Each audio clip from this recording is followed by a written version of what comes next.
dans cette vidéo, on va faire la résolution concrète des trinômes du second degré, donc de la forme ax carré plus bx plus c est égal à 0, où a, b, c sont des réels qui ont été fixés. Dans une vidéo précédente, on avait déterminé théoriquement les formules des racines des trinômes du second degré.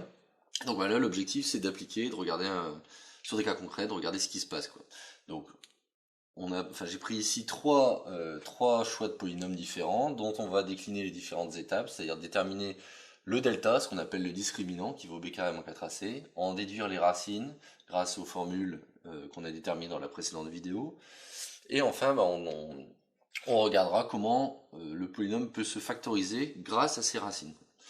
Donc la première chose à faire dans les trois cas, c'est de déterminer le discriminant. Le discriminant, c'est b moins 4ac. Donc b, je rappelle que c'est le coefficient qui est en facteur du x. A, c'est le coefficient qui est en facteur du x carré. Et c, c'est le coefficient qui est en facteur de x puissance 0, c'est-à-dire la constante. Donc dans le cas de ce polynôme-là, votre b, il vaut 1. C'est-à-dire que delta est égal à 1 moins 4 fois a qui vaut 1 également, et c qui vaut 1. Donc moins 4 fois 1 fois 1, c'est 1 moins 4. Ça fait moins 3. Moins 3, c'est strictement négatif. Et donc on avait vu que si le delta est strictement négatif, il n'y a pas de solution réelle. Donc là, il n'y a pas de solution réelle. Alors je rappelle qu'il y a des solutions qui sont dites complexes. Donc ça sera deux solutions complexes conjuguées. On verra ça dans une autre vidéo. Donc il n'y a pas de solution réelle. Et donc il n'y a pas de factorisation possible dans les réels. Par contre, il y en aura une possible dans les complexes, puisqu'il y a des solutions, des racines complexes. Alors, pour le deuxième cas, le delta, il vaut b au carré. Donc b, c'est moins 4. Moins 4 au carré, ça fait 16. Moins 4, facteur de a, qui vaut 1. Facteur de c, qui vaut 4. Donc ça fait 4 fois 4, ça fait 16. Donc ça me fait 16 moins 16. J'obtiens donc 0. Et donc on avait vu dans ce cas de figure que il y a deux racines, mais ce sont les mêmes racines. C'est-à-dire qu'on a une racine double qui est x est égal à moins b sur 2a.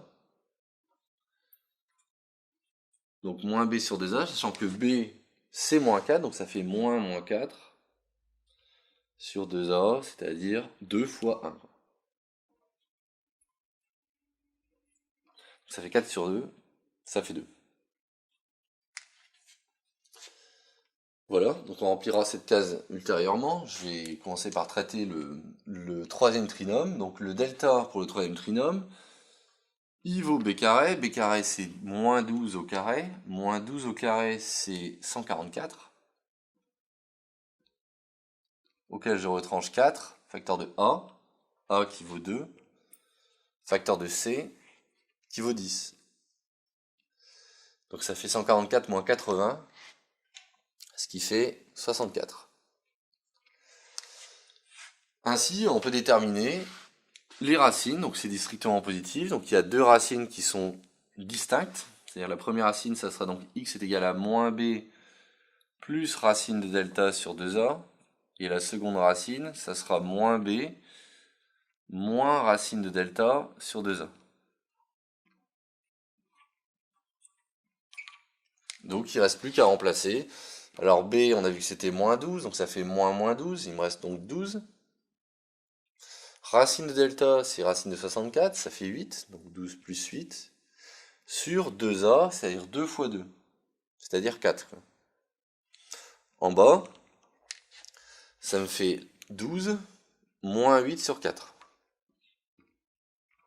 Donc il ne reste plus qu'à simplifier ces deux expressions, donc 12 plus 8, ça fait 20, divisé par 4, on obtient donc 5.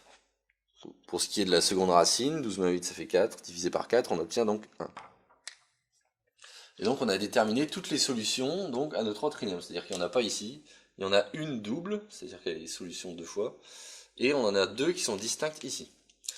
Alors la question c'est comment est-ce qu'on peut factoriser notre trinôme après grâce à ces racines. En fait, dès que un réel est racine, par exemple si a est racine, alors le polynôme en question pourra se factoriser par x moins a. Si bien que ici 2 est racine double, et donc notre polynôme, il va pouvoir s'écrire sous la forme x carré moins 4x plus 4, va pouvoir s'écrire sous la forme x moins 2 fois x moins 2, c'est-à-dire x moins 2 au carré. D'ailleurs, au passage, on aurait pu remarquer directement cette égalité sans faire tout ce calcul, puisque ce terme-là est une identité remarquable. C'est a carré moins 2ab plus b carré. Même raisonnement ici, c'est-à-dire que ce polynôme-ci va pouvoir se factoriser par, donc d'un côté, il va pouvoir se factoriser par x moins 1, parce que 1 est racine, donc il va pouvoir se factoriser par x moins 1. Il va également pouvoir se factoriser par x moins 5, puisque 5 est racine.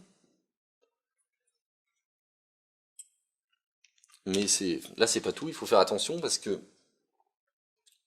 dans notre polynôme, on a un 2 qui se trouve ici. Si on redéveloppe ce produit-là, on va se retrouver avec x carré au lieu de 2x carré. Donc notre factorisation demande de mettre le coefficient a devant. Ce qui était le cas aussi ici, sachant que le coefficient a, qui est le premier terme devant le degré 2, il vaut 1. Donc du coup, ici on a bien une factorisation avec a devant aussi. Donc voici les factorisations donc, du polynôme de droite et du polynôme de gauche, en produit de polynôme de degré 1. Donc ça termine la petite vidéo sur comment appliquer comment résoudre concrètement un trinôme du second degré et éventuellement le factoriser si on le demande.